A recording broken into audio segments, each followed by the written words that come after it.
नमस्कार, मैं हूं प्रशांत द्विवेदी। सेवन के संवाद कार्यक्रम में आपका बहुत बहुत स्वागत है।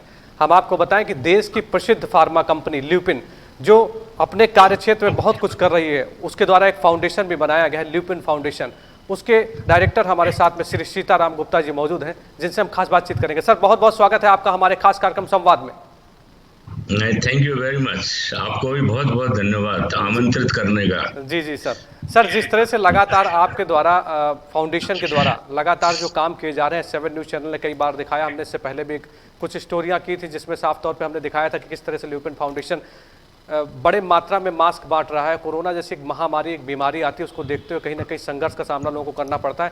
सर, सबसे पहले तो बताइए कि क्या क्या किया इस कोरोना काल में आपके फाउंडेशन के द्वारा।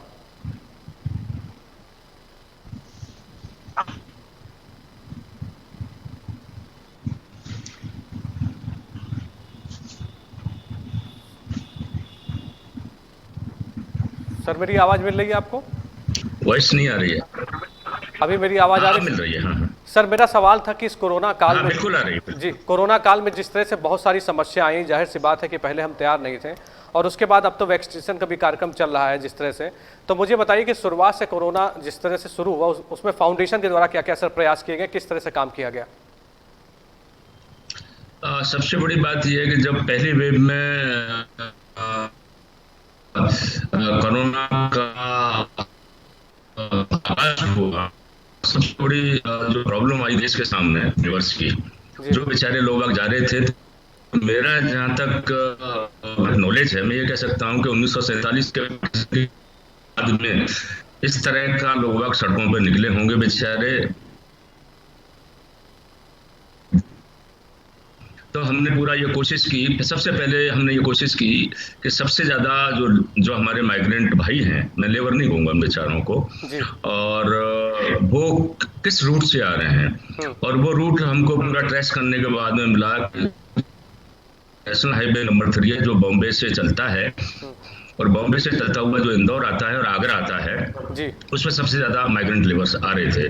तो हमने कोशिश की कि उनको भोजन, पानी और सुविधाएं, मेडिकल सुविधाएं, जो उनकी चप्पल में फट गई, चप्पलों का इंतजाम, सारे इंतजाम उनके साथ एक साथ किए जाएं। इसलिए सबसे पहले तो हमने ये किया कि जैसे बॉम्बे से निकले तो हमने में करीब 370 स्टॉल लगाए। फिर हमने 2 स्टॉल हमने इंदौर में लगाए, फिर 1 स्टॉल हमने मुरैना में लगाया, फिर हमने 1 स्टॉल धौलपुर में लगाया।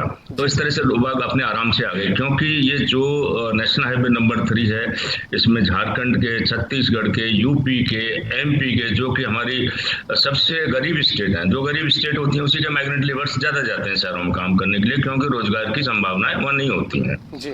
तो उनके लिए सारा काम किया, और ये मैं ये नहीं कह हमने काम किया, एक मानवता की पुकार थी है, और मानवता की पुकार को मानव होने के नाते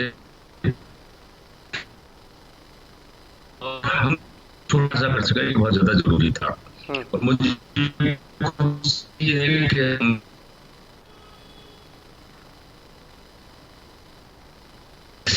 उसके बाद में हमने देखा और भोपाल होते हुए, और ये लोग इलाहाबाद की तरफ जा रहे थे, हम फिर विदिशा में भी, और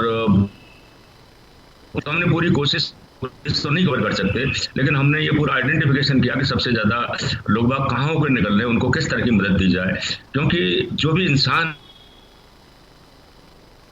एक शब्द से जिंदा होता है, तो उसका शब्द नाम है आशा। और आशा मिलती है समय पे मिल जाए, तो बड़ी आशा की जरूरत होती है। उसमें दूसरा जो काम हमने देश में किया, जितनी भी ट्रेन जा रही थी उसमें फूड पैकेट का दिया, और फूड पैकेट भी इस तरह दिए कि अगर 24 घंटे से ज्यादा की है या 48 घंटे की ट्रेन है जी, तो उनको वो रास्ते में खराब नहीं हो सके।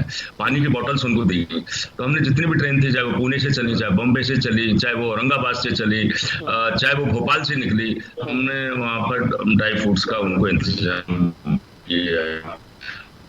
और मैं कह सकता हूँ कि ये अनुभव अपने आप में हम्म, कि बहुत ज्यादा अनूठा था ये। और मैं सही कहूंगा कि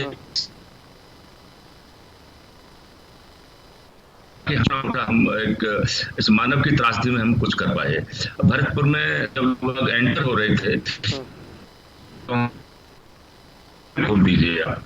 और ट्यूबवेल उन्होंने खोल दिए, जिससे वो बेचारे जन कितने दिन से नहाए नहीं थे। पहले वो नहाए, फिर उनको पूरा विश्राम स्थल बना दिया गया, फिर उनको खाने का इंतजाम पूरा किया, फिर उनको जो भी साफी लिया और कई डॉक्टर्स की मदद दी गई, जिससे उनको कोई दिक्कत नहीं आए। हम्म, मैं यहाँ पे ये कहना चाहूंगा, न केवल लुपिन ने काम किया, इस देश के हर एक नागरिक ने अपने कर्तव्य का निर्वहन किया। जी, किसान बेचारे छोटे छोटे अपने गांव से ला करके रसोई का इंतजाम कर रहे थे, और मैंने ऐसा सीन अपनी जिंदगी में नहीं दिया।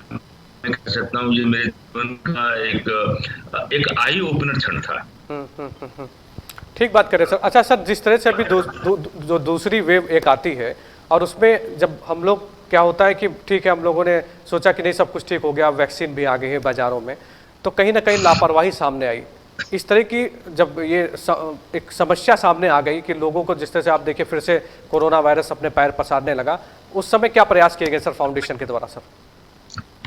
क्योंकि इसमें सबसे बड़ी चीज ये थी कि इसमें फर्क था।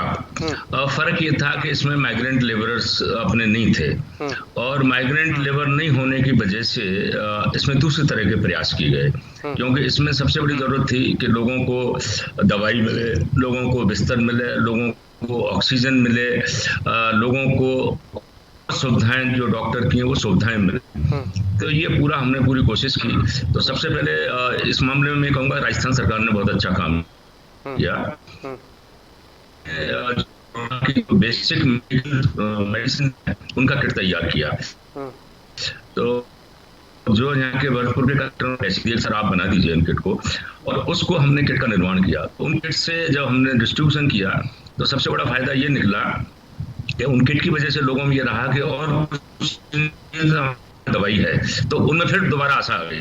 तो वो गाँव में और अपना जैसे ही खांसी, जुकाम, थकान और बुखार 4 ही लक्षण है इसके, हम्म, वो लेकर के वो दवाई लेने लग गए। हम्म, उसके बाद में हमने देश भर में बहुत, पहली चीज ये कि भाई हमने कोरोना के सेंटर्स खोले। करीब 1 करोड़ 30 के हमने 3 सेंटर्स खोले। नागपुर में बहुत बड़ा सेंटर खोला। हम्म, एक हमारा जो मंडी द्वीप है जो भोपाल के पास है, वहां पर एक बहुत स्टेट ऑफ आर्ट हमने कोरोना का सेंटर बनाया, जिसमें बच्चों का इंतजाम भी किया गया है, क्योंकि आशा है कि थर्ड वेव भी शायद आ जाए। जी जी, उसकी तैयारी भी हमको करनी पड़ेगी, हम्म, और शायद बच्चों को आघात कर सकती है। चौथा हमारा जो बिल्कुल आदिवासी क्षेत्र है, और वो आदिवासी क्षेत्र हमारा तारापुर है, जो कि इसके अपने बॉम्बे में है। हम्म, बॉम्बे के पास है, वहां से करीब 100-150 किलोमीटर। वहां पर भी एक पूरा बनाया जा रहा है, अभी बन के तैयार नहीं हुआ है। हम्म, वो सिर्फ बच्चों के और हमारी माताओं के लिए होगा, बच्चों की माताओं के लिए होगा। अच्छा, तो एक भावी इन्वेस्टमेंट ये होगा। हम्म, तो योजनाएं जो बनाई गई वो ऐसी नहीं है कि तात्कालिक ही हों, वो तात्कालिक भी थी। दूसरा ये है कि मध्यकालिक भी थी, और जो लंबे समय तक चलेंगी उनका भी उसमें ध्यान रखा है कि, हम्म, क्योंकि इस देश में सबसे बड़ी जो कमी रही है जिसको हमने भुगता है, उसका कारण ये है कि हम जीडीपी का 1% से मुश्किल से हम हम्म, स्वास्थ्य सेवाओं पर खर्च करते हैं। हम्म, ये जब तक 5 से 6% नहीं होगा तो कुछ नहीं हो सकता है। क्योंकि आज जो लड़ाई चल रही है हम्म, वो आज जो जीवन और जीविका कर रही है, हम्म, जीवन को बचाने की चली जाती है, जीविका को करते हैं तो जीवन चला जाता है। हम्म, तो बड़ी दुधारू तलवार के ऊपर होकर के हमको चलना पड़ेगा, क्योंकि जीविका भी बचा नहीं हमको। जी सर अभी सबसे बड़ी चीज है कि जो इंफ्रास्ट्रक्चर है हेल्थ का, चाहे वो फिजिकल है, वो एक ठीक किया जाए। हम्म, सर अभी आपने कहा कि जिस तरह से इसके ऑक्सीजन, अलावा हमने एक मिनट, 1 सेकंड और लूंगा मैं, बिल्कुल एक हाँ मिनट फिर बताइए, हमने ये किया कि हाँ, कि एक मॉडल क्या हो एक डिस्ट्रिक्ट का, क्योंकि आजकल एक गांव का मॉडल होने से कुछ नहीं होगा, क्योंकि देश बहुत बड़ा है। हम्म, तो हमने डिस्ट्रिक्ट के मॉडल के लिए हमने पूरी कोशिश ये की हम्म, कि हमने एक कोविड सेवा लाइन की, और उसमें 24x7 लूपिन के आदमी लगा दिए। हम्म, और उसमें हमने पूरी कोशिश की, पूरे डिस्ट्रिक्ट में कहीं भी दवाई की जरूरत है तो दवाई पहुंचाई जाएगी, बिस्तर की जरूरत है तो बिस्तर का इंतजाम किया जाएगा, घर से मरीज को एम्बुलेंस में लाया जाएगा, अस्पताल में भर्ती किया जाएगा, और भगवान ना करे उसको मृत्यु हो जाए तो वहां जाकर के उसका दाह संस्कार का भी पूरा इंतजाम किया जाएगा पीपी किट के साथ में। ये पूरा पूरा इंतजाम किया। ये कोई हमने समानांतर प्रक्रिया नहीं की, हमने पूरे सरकारी तंत्र को, म्यूनिसिपैलिटी का कमिश्नर है, उस कमिश्नर को हमने अगर ये कहा भाई आप शमशान घाट का इंतजाम कर देंगे, लुपिन के यहाँ से जो भी कॉल आएगी आपके पास वो आपके पास पहुंचेगी, वो इंतजाम करिए। जो एडिशनल एडीएम थे, एडिशनल डिस्ट्रिक्ट मजिस्ट्रेट सिटी के, जो कि एक पूरे डिस्ट्रिक्ट लेवल के इंचार्ज थे, उनको कहा भाई बेड का इंतजाम कराइए आप, तो वो एक प्राथमिकता तौर पर बेड का इंतजाम कराते थे। ये पूरे जो सेवा लाइन के नंबर्स सारे एसडीएम, सारे थानेदार, सारे डॉक्टर, सारे गांवों में सरपंचों के पास, सबके पास थे।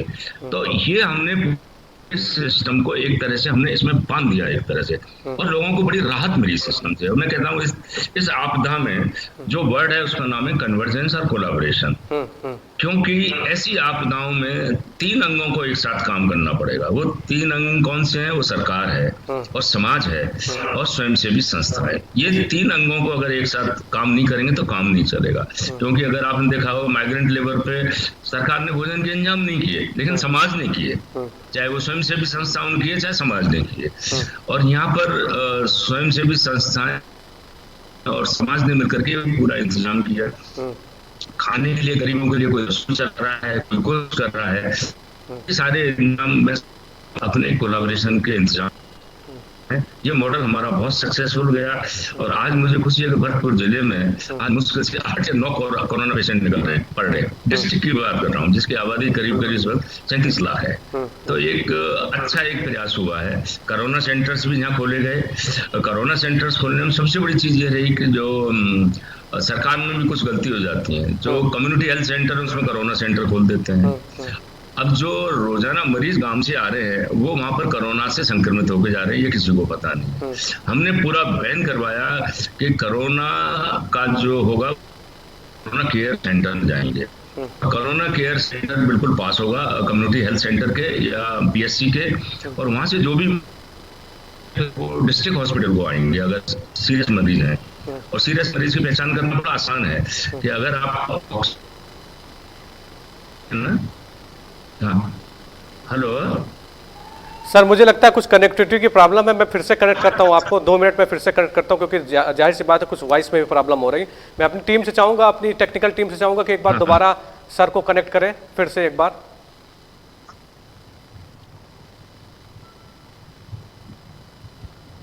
तो सीताराम गुप्ता जी सीधे हमारे साथ में लाइव जुड़े थे। मैं आपको बताऊं कि ल्यूपिन फाउंडेशन के द्वारा बहुत सारे काम किए जा रहे हैं। सर हमारे साथ फिर से आ गए। जी सर, आप कंटिन्यू करिए, अपनी बात कर सकते हैं सर जी। हाँ, तो फिर हमने इस तरह के काम किए कि कोरोना सेंटर्स को जो कम्युनिटी हेल्थ सेंटर्स हैं उसके पास हमने मतलब तो वहां पर हमने जितने भी अपने जो मरीज थे उन मरीज में अगर तो सिंपल सी बात है कि अगर 101 से ज्यादा टेम्परेचर है तो वो सीरियस हो रहा है, 90 से नीचे अगर आपका ऑक्सीजन लेवल कम पर हो रहा है तो सीरियस हो रहा है, उसको सीधे डिस्ट्रिक्ट हॉस्पिटल में भर्ती कराया। तो उसमें बीच की कोई चीज नहीं रही। और कोरोना केयर सेंटर में ऑक्सीजन जो कंसंट्रेटर्स हैं, बाकी के सारे इंतजाम में सरकार ने जो काम किए, पलंग के, बिस्तरों के, पोनी के लिए तकिए, खाने का जो इंदिरा रसोई है यहाँ पे उसके तो पूरे इंतजाम किए गए। और उस इंतजाम से ऐसा हुआ कि लोगों को बहुत ज्यादा राहत मिली। तो सामंजस्य बैठा के काम करने की जरूरत है, मेरा कहने का मतलब यही था। इसमें जहाँ पे सामंजस्य नहीं बैठा है तो वहां पर थोड़ी तकलीफें हुई हैं। बिल्कुल ठीक बात सर आप कह रहे हैं। जिस तरह से सामंजस्य बनाकर काम करना चाहिए, जाहिर सी बात है अगर कोई परेशानी आती है और एकजुट होकर कोई काम करेंगे तो जरूर सक्सेस होंगे। और जिस तरह से ल्यूपिन फाउंडेशन काम कर रहा है, आपने बताया कि जिस तरह से आपने एक प्लान बनाया, जाहिर सी बात है किसी काम को करने के लिए पहले जो प्लानिंग है वो एक बढ़िया तरीके से होनी चाहिए, जो असर भी करे। और जब हम तैयार नहीं थे, इस तरह से हमारे सामने आपदा आ जाती है और आपके फाउंडेशन ने इतना प्रयास किया, तो सर काबिल तारीफ है आपके द्वारा जो आप काम कर रहे हैं, उसको भी हम लोग सैल्यूट करते हैं। हमारा न्यूज़ चैनल भी सैल्यूट करता है कि आप जैसे लोग इस तरह से लगे हुए फाउंडेशन के माध्यम से इतने सारे कार्यों को कर रहे हैं। अच्छा सर, मैं एक बात जानना चाहता हूँ कि आप, मुझे जो पता, मैं अभी कुछ पढ़ रहा था आपके बारे में, मैंने पता जब देख रहा था तो उसमें ये आया कि आप बहुत सारे गाँवों को आपने गोद ले रखा है। और जो आपका फाउंडेशन है वो सर वो आत्मनिर्भर कर रहा है, वहाँ के लोगों को रोजगार भी दे रहा है, कुछ ऐसी चीज़ें कर रहा है कि वो आत्मनिर्भर बन रहे हैं सर, तो इसके बारे में कुछ मुझे बताइए। हाँ, सबसे बड़ी चीज ये है कि कोई भी फाउंडेशन काम करे, जैसे मैंने कहा, डेवलपमेंट भी आपका सामंजस्य के साथ होना चाहिए। बहुत से कॉर्पोरेट ये करते हैं कि वो अलग से अपना काम करते हैं, सरकार अपने अलग से काम करती है, दोनों की धाराएं कभी मिलती नहीं है। और मेरा इसमें एक सबसे विश्वास, एक और एक नहीं होते हैं, एक और एक 11 होते हैं, ये हमें मान के चलना पड़ेगा जिंदगी में। तो इसलिए हमको सामंजस्य बैठा के डेवलपमेंट में भी काम करना पड़ेगा। जो भी रिसर्च इंस्टीट्यूशंस हैं आज पूरे देश की, उनमें इतना डेवलपमेंट हुआ पड़ा है, लेकिन वो रिसर्च इंस्टीट्यूशंस में जो रिसर्च है वो रिसर्च वहीं पे है। तो हमने सबसे बड़ा काम ये किया, जो भी रिसर्च है उसको लेबोरेटरी से लैंड तक पहुंचाया, किसान तक पहुंचाया उसको हमने। तो हमको एक क्या हुआ कि हमको पैरेलल काम नहीं करना पड़ा, कोई समानांतर काम नहीं करना पड़ा हमको। और इससे एक बहुत बड़ा काम हमारे फाउंडेशन के द्वारा हुआ, कम पैसे में ज्यादा काम हुआ, मैं ये कहूँगा। क्योंकि आज जो पानी है वो भी स्केर्स रिसोर्स है, और जो पैसा है वो भी एक स्केर्स रिसोर्स है। आवाज फिर कट रही है, थोड़ी सी आ रही है ना? तो वो भी एक स्केर्स रिसोर्स है। तो हम कम पैसे, हाँ, कम पैसे में हम किस तरह से ज्यादा काम कर सकते हैं, ये बहुत महत्वपूर्ण चीज है। सबसे बड़ी चीज है कि देश बहुत बड़ा है। क्यों बड़ा है? क्योंकि इसमें 739 डिस्ट्रिक्ट हैं आज, या 741 हो गए अभी लेटेस्ट अगर अपन बात करें। और 6 लाख से ऊपर करीब गांव है, 6.5 लाख गांव है, और 6,500 के आसपास ब्लॉक्स हैं। तो अगर हम एक गांव का भला कर देंगे तो उससे कोई भला होने वाला नहीं है। इस कंट्री में जो सबसे इम्पोर्टेंट चीज है वो है स्केल होना चाहिए, और एक विजिबिलिटी आती है प्रोग्राम। विजिबिलिटी आएगी तो जब आपका काम एक अच्छा होगा। तो हमने 2-3 तरह के काम किए कि हम पूरे डिस्ट्रिक्ट को गोद लिया, और उस डिस्ट्रिक्ट को गोद लेके तीनों आयाम, आर्थिक आयाम कि हम लोगों की इनकम कैसे बढ़ाएं, दूसरा हमारा सामाजिक आयाम, उसमें हमारी हेल्थ और एजुकेशन और वीमेन एम्पावरमेंट थे, उनको कैसे ठीक किया, नेचुरल रिसोर्स मैनेजमेंट, पानी का इंतजाम करना और दूसरे इंतजाम करना, उसका भी हमने इंतजाम किया। और जो चौथी चीज है वो कि भाई गांव में जो इंफ्रास्ट्रक्चर है, स्कूल है तो स्कूल की बाउंड्री गायब है, या स्कूल है तो उसका 2-3 कमरे ही हैं, उसमें और कमरे बनवाना, या आपका पॉन्ड है तो वो खुदा हुआ नहीं है, गांव में रोड्स ठीक नहीं है, इंटरनल रोड्स ठीक नहीं है, तो ये पूरे काम में एक साथ लिए, और कहते हैं सर्वांगीण विकास। तो सर्वांगीण विकास लिया, और आज भरतपुर मॉडल में एक लाइन में कह सकता हूँ 2-3 चीजें बहुत इम्पोर्टेंट है डेवलपमेंट के लिए। पहली चीज है कि जब तक हम किसी डिस्ट्रिक्ट का अनटैप्ड पोटेंशियल या अंग्रेजी में नहीं पहचाने तो हम बहुत बड़ा काम नहीं कर सकते, क्योंकि हम नॉर्मल काम करेंगे, काम जो भी सर आपकी वॉइस जो है वो ब्रेक हो रही है, मुझे लगता है कि कुछ कनेक्टिविटी की समस्या है वहाँ। क्या है, भरतपुर में सरसों हो रही है बहुत दिनों से जी। हाँ, सर कुछ आवाज आपकी ब्रेक हो रही है, मुझे लगता भरतपुर में सरसों हो रही है जी, कनेक्टिविटी की कुछ दिक्कत है मुझे लगता है। हाँ, प्रॉब्लम है थोड़ा सा आवाज सर। हाँ सर बोलिए, सर बोलिए जी। हाँ, भरतपुर में सरसों का उत्पादन हमेशा से हुआ है। आपको मालूम है कि राजस्थान 40% सरसों का उत्पादन करता है देश का, सबसे बड़ा उत्पादक राज्य है। तो हमने कहा भाई सरसों के आगे क्या हो सकता है, मधुमक्खी पालन लिया। आप देखिए एक ड्राई राज्य में मधुमक्खी पालन की सोचना बड़ी चैलेंज होता है। अगर वेस्टर्न यूपी में बहुत आराम की बात है, क्योंकि वहाँ आम के पेड़ है, हॉर्टिकल्चर है। लेकिन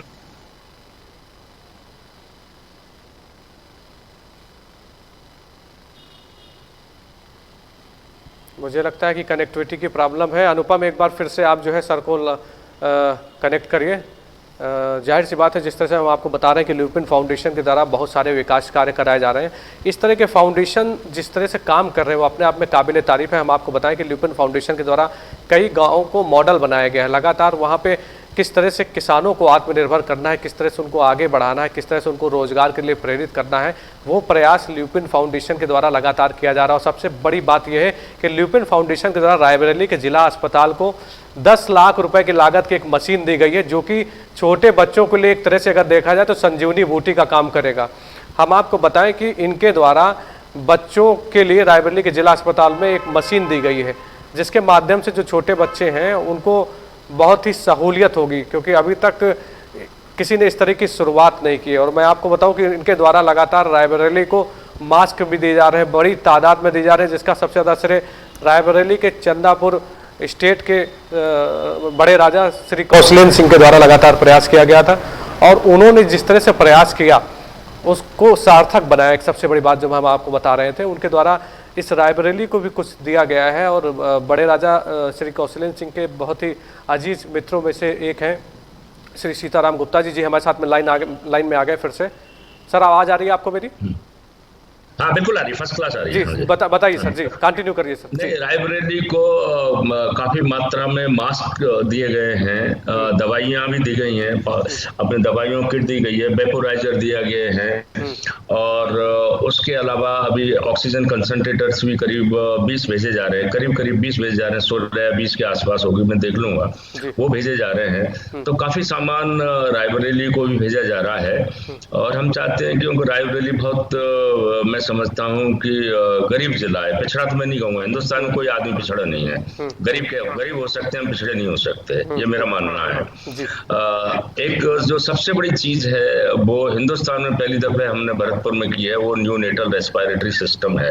अच्छा। वो क्या होता है कि बच्चे, जिसको हम अंग्रेजी में कहते हैं गोल्डन मोमेंट्स, इमीडिएटली पैदा हुआ, उसको सांस की प्रॉब्लम होती है, वार्ड में जाते जाते उसकी कभी मृत्यु हो जाती है, या लेबर रूम में उसको जो नर्स है उसको थप्पी लगाती है जब भी उसकी मृत्यु हो जाती है।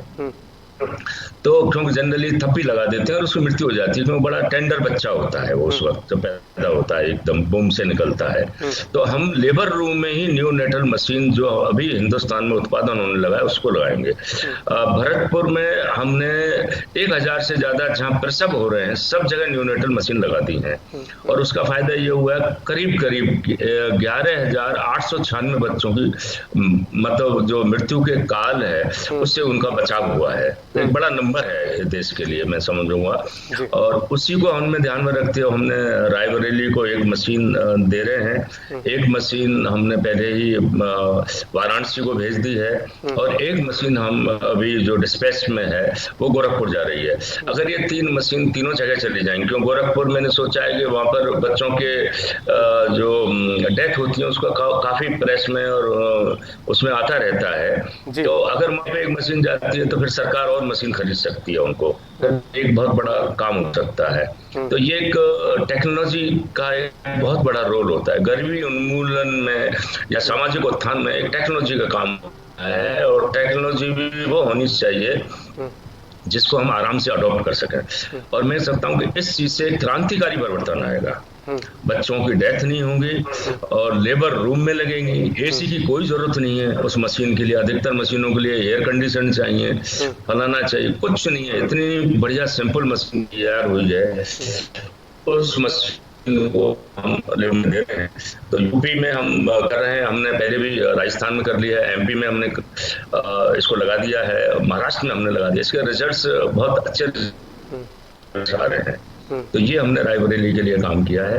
रायबरेली में जो अपना विलेज है बड़े राजा साहब का चंदापुर, उसको हम एक आदर्श की बजाय मैं कहूंगा कि वाइब्रेंट विलेज बनाएंगे उसको, वाइब्रेंट उत्कर्ष विलेज बनाएंगे हम। और जैसे ही कोरोना खत्म होगा उसमें काम होगा, उसके बाद यूपी सरकार देखती है विलेज डेवलपमेंट का मायने क्या है एक्चुअली, और वो हम चाहेंगे कि उसमें सबसे बड़ी चीज कम्युनिटी की भागीदारी हो उसमें। ये हम एक कोशिश और करेंगे ग्रामीण विकास की। एक विलेज ही में क्यों कह रहा हूँ, क्योंकि हम यूपी में काम नहीं कर रहे हैं, ये बोर्ड हम मानवता की पुकार है, सब जगह भेज सकते हैं, ये हमें कोई नहीं रोक सकता, तो हम भेज भी रहे हैं इस चीज को। जी।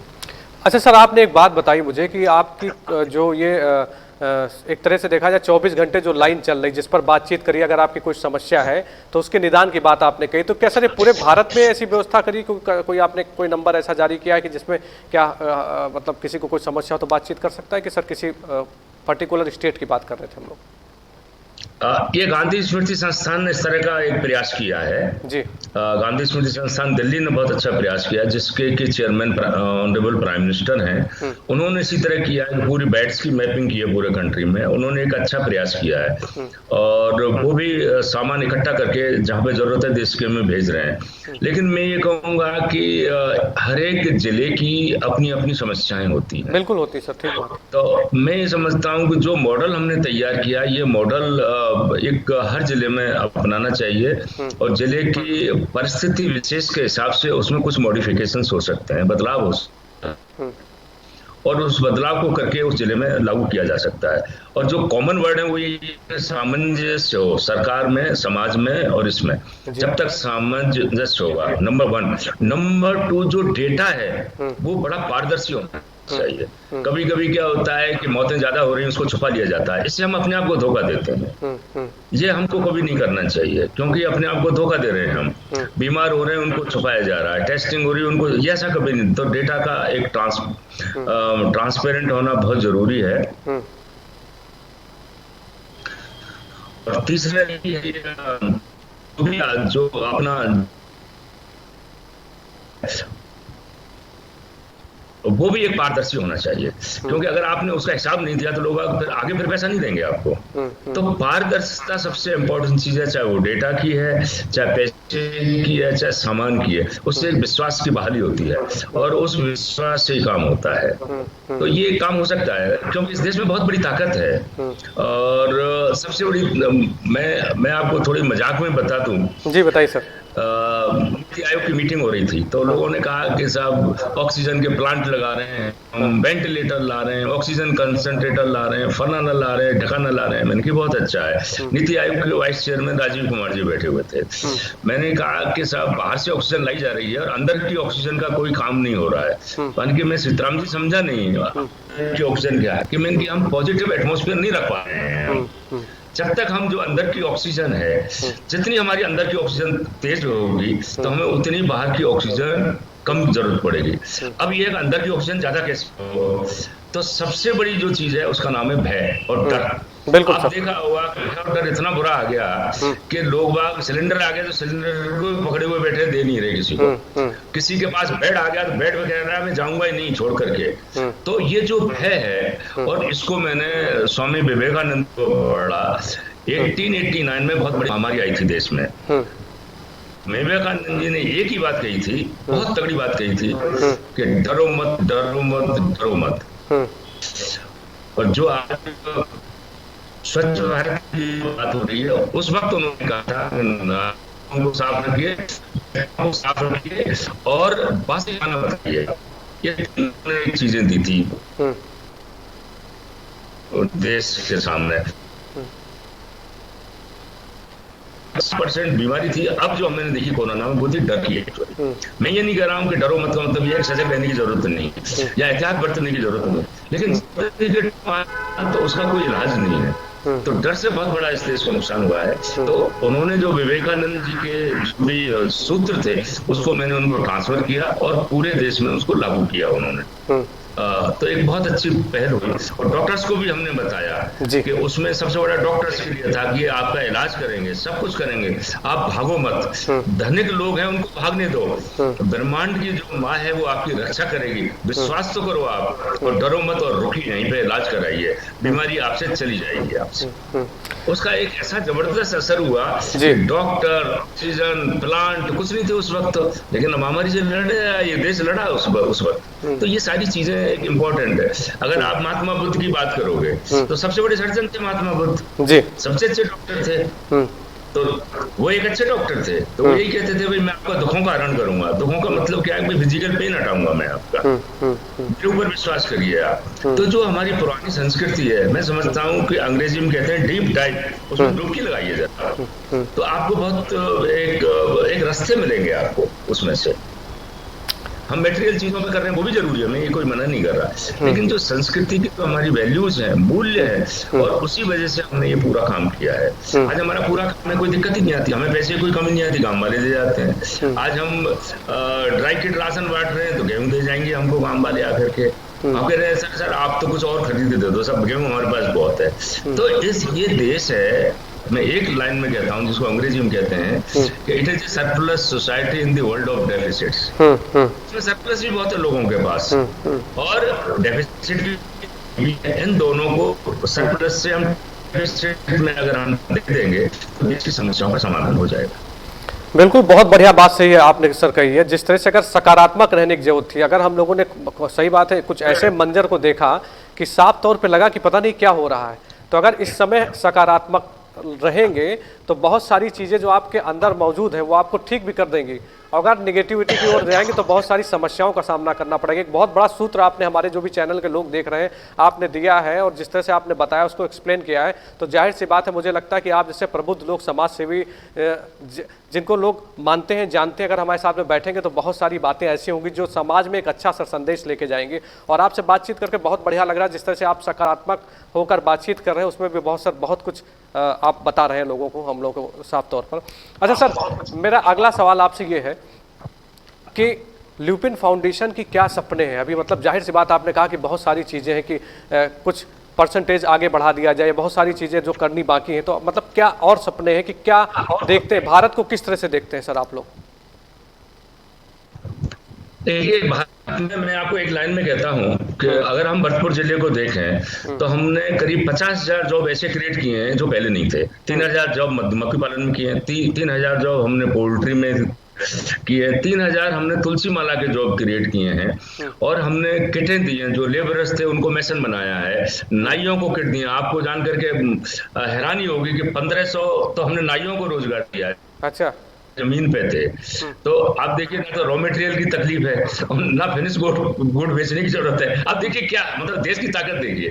तो इस तरह से हमने 40-50 हजार लोगों को एक रोजगार दिया है हमने।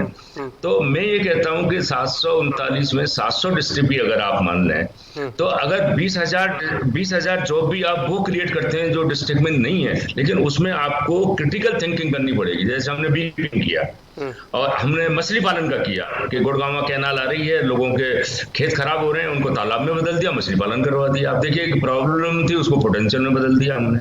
तो ये अगर आप काम करेंगे तो 14 करोड़ जॉब क्रिएट होते हैं इस देश में। कोई छोटा नंबर नहीं है 14 करोड़। और ये इस बात को मैंने चाहे जितने भी राष्ट्रीय फोरम है, नीति आयोग में उठाया है, तो वो यही कहते थे भाई इसको देखने वाला कौन है। मैंने साहब, देखने वाले आपके कलेक्टर देखें, वहां की जो फाउंडेशन है वो देखें। इनको देखने की बहुत ज्यादा जरूरत है। देश में वाकई बहुत बड़ी ताकत है। जो भी काम हो वो काम एक जिले को लेकर के काम हो। और आज की डेट में अगर मैं कहता हूं तो सॉल्यूशन क्या है, सॉल्यूशन सिर्फ एक बात में है, और वो बात है कि जो कॉर्पोरेट हैं, अब कॉर्पोरेट की बात है इस देश में। सरकार जो कर रही है वो कर रही है।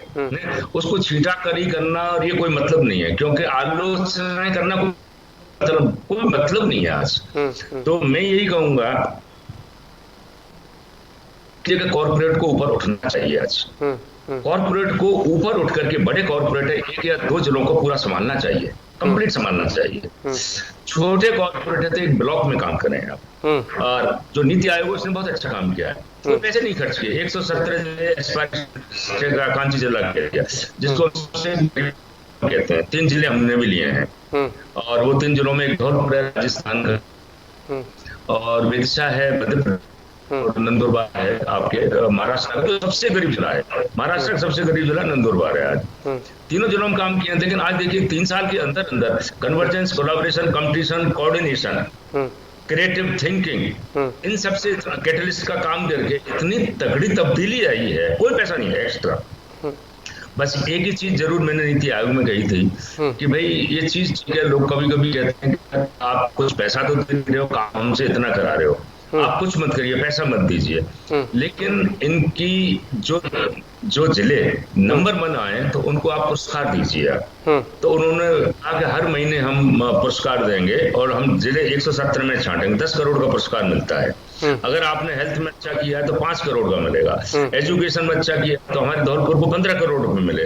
15 करोड़ से हमने पूरा स्ट्रक्चर ही बदल दिया पूरे जिले का। हमने 1 साल में एक दफा पुरस्कार मिलता है, क्योंकि अब एक अच्छा जिला है वो बार बार पुरस्कार लेता चला जाएगा, दूसरे गरीब जिलों का क्या होगा बेचारों का। बिल्कुल बिल्कुल। तो इस सिर्फ प्रोत्साहन और पुरस्कार से ही इतना बड़ा काम हो गया आज देश में। तो मैं कहता हूँ ये देश, मैं बिल्कुल आशावादी हूँ 5 साल में इस देश की तकदीर बदल सकती है, पक्का कह रहा हूं मैं आपको। क्यों कह रहा हूं? हमने जो 35 जिले महाराष्ट्र में, उनमें से 29वें स्थान पर धुले को दिया, और सिर्फ बिलो पॉवर्टी लाइन फैमिलीज थी, उनमें से 1,10,000 को हम ऊपर ले आए। सिर्फ 10-12 हज़ार रह गई हैं। तो हम 4-5 महीने में और 1 साल के अंदर उनको पूरा कर देंगे। तो आप देखिए क्या काम हो सकता है। वो एक्सेलरेटेड डेवलपमेंट था, क्योंकि उसमें फंड की हमारे पास कमी नहीं थी। चेयरमैन साहब ने अपना खुद का पैसा दिया, इसलिए उसका नाम था देशबंधु मंजू गुप्ता फाउंडेशन। मैं पर्सनल पैसा दूंगा लुपिन सिंह को। तो उसमें हमने 100 करोड़ रुपए उन्होंने दिया, आज पूरे डिस्ट्रिक्ट को बदल कर रख दिया हमने। तो ये काम बहुत तेज हो सकते हैं अगर ये उठे। एक और लास्ट बात मैं कहूंगा जी, वो है कि अब 70 साल के बाद में गरीबी गरीबी गरीबी इस वर्ड को हटा देना चाहिए। ठीक बात, बिल्कुल ठीक बात। और नाम सशक्तिकरण। और 2011 में और उस स्टडी में यह है कि पॉवर्टी गवर्नमेंट बहुत फाइंडिंग आपको भेज दूंगा, उसको पढ़ना। उसमें हाँ उसके हिसाब से अगर चुनाव आ रही है ना। जी जी, आ रही सर, आ रही।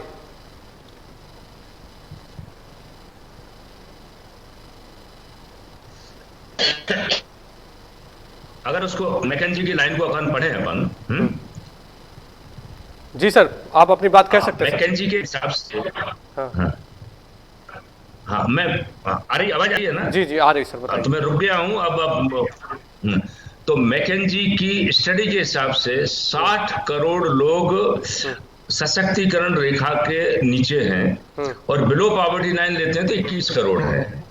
और उस मैकेंजी में जो 60 करोड़ लोग हैं, उनका मतलब क्या है? 8 पैरामीटर होने चाहिए। सबको घर मिलना चाहिए, सबको स्वास्थ्य मिलना चाहिए, सबको पानी और टॉयलेट मिलनी चाहिए, सबको सोशल सिक्योरिटी मिलनी चाहिए, शिक्षा मिलनी चाहिए, स्वास्थ्य मिलना चाहिए, और अनाज मिलना चाहिए।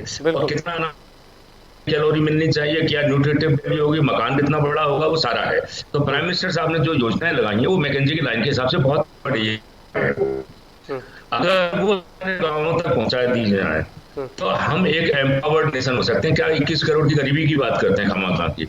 मैं कह सकता हूँ सशक्तिकरण की तरफ बढ़ेंगे तो ये आज जो माइग्रेंट लेबर है ना, ये माइग्रेंट लेबर अपने गाँव में नहीं जाते आज। और मैंने ये कहूंगा इसमें सबसे अच्छा काम यूपी सरकार ने किया पूरे देश में। उनको मैं यहाँ से बधाई देना चाहता हूँ कि उन्होंने माइग्रेंट लेबर का स्किल मैपिंग की, और स्किल मैपिंग करने से उनको कहा तुम गाँव में ही रोजगार खोलिए आप। तो ये माइग्रेंट लेबर नहीं है, ये माइग्रेंट इकोनॉमी है। मैं नया वर्ड दे रहा हूँ आज आपको, ये माइग्रेंट इकोनॉमी है देश की। क्योंकि 6 करोड़ से लेकर 10 करोड़ तक का अनुमान है, इसमें एग्जैक्ट नंबर नहीं है, पर 6 करोड़ से कम नहीं है और 10 करोड़ के आसपास है। 10 करोड़ अगर आदमी दोनों हाथों से काम करते हैं, वो स्किल्ड है, और उनको गांव में ही आप काम देते हो, तो वो जॉब नहीं करेंगे, वो जॉब प्रोवाइडर होंगे। वो 4 आदमी को और रोजगार देंगे कम से कम काम में। और ये जो माइग्रेंट लेबर है वो गरीब जनों से आते हैं, तो गरीब जनों का हाल सुधरेगा। आप 40% जो माइग्रेंट लेबर है उनको शहर में भी दी, 60% आप अपने गांव में रख लीजिए आप, तो आप देखेंगे काफी चेंज हो सकता है। और मैं कहता हूं कि ये बड़ी लंबी थिंकिंग की जरूरत है।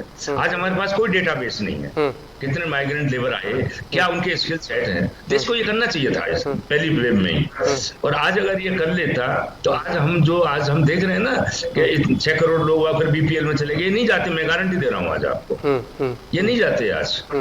तो ये क्या है कि क्योंकि जिसको कहते हैं ना, अंग्रेजी में एक शब्द है डू इट नाउ, अभी करो, करना है तो करिए आप, सेंस ऑफ अर्जेंसी। तो अगर आपने समय खो दिया तो फिर आपका समय इंतजार मेरी और आपकी तो नहीं करेगा ना, क्योंकि this world is defined by change. Change आ रहा है, बदलाव आएगा, और कोरोना ने आपको दिखा दिया बदलाव नहीं आएगा, बदलाव तेजी से आएगा, उसकी गति बहुत तेज होगी। आप संभल पाते हैं नहीं संभल पाते वो अलग है, तूफान की तरह आएगा। आपने लोगों को बाहर हटा दिया तो आपकी जनसंख्या बच गई, नहीं हटा दिया तो बेचारे घर टूट जाएंगे, वो मर जाएंगे आपके। तो ये जो चीज है सेंस ऑफ अर्जेंसी और मानवता, ये 3-4 चीजें अगर हमारे कर लें तो जी। इस देश में बड़ी जबरदस्त ताकत है। उसका कारण सिर्फ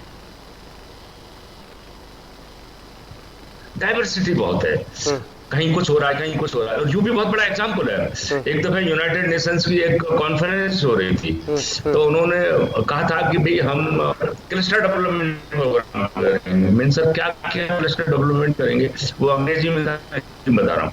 क्लस्टर डेवलप करेंगे कि भाई ये एरिया इस क्लस्टर का है, ये एरिया इस क्लस्टर का है, ये एरिया क्लस्टर का है।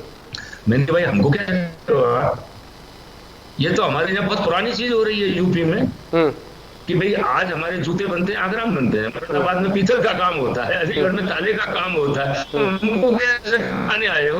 बस हमारी एक चीज यही रही है कि हमने उनको जो टेक्नोलॉजी वो नहीं थी समय के साथ में। तुम हमको कैसे खा रहे हो भैया? आप देखिए वो पहुंचते रह गए, तो पूरी कॉन्फ्रेंस यूनाइटेड नेशंस की पूरे पहुंचते रह गए। हमारे पास देश का सबसे बड़ा एग्जाम्पल यूपी है आज, जिसने क्लस्टर डेवलपमेंट लेकर के कितने साल उन्होंने डेवलपमेंट किया था। बिल्कुल ठीक। तो ये सारी चीजें हैं, इन सब चीजों को मिलकर के अगर हम विकास करेंगे तो बहुत आगे से बढ़ सकते हैं। सर बहुत बढ़िया लगा आपसे बातचीत करके, और जिस तरह से आपने कहा कि 70 सालों से जो एक शब्द आ रहा है गरीबी गरीबी गरीबी, उसको हटाना है। और मैं सोचता हूँ जिस तरह से सकारात्मक सोच है आपकी, और जिस तरह से आपने बताया कि नीति आयोग की बैठक में आप बैठते हैं और आपका जिस तरह से बातचीत होती है आप देखते हैं, मैं आपको प्रणाम करता हूँ कि आपके द्वारा जो प्रयास किया जा रहा है वो सदैव सफल हो, ईश्वर आपके साथ हरदम रहे।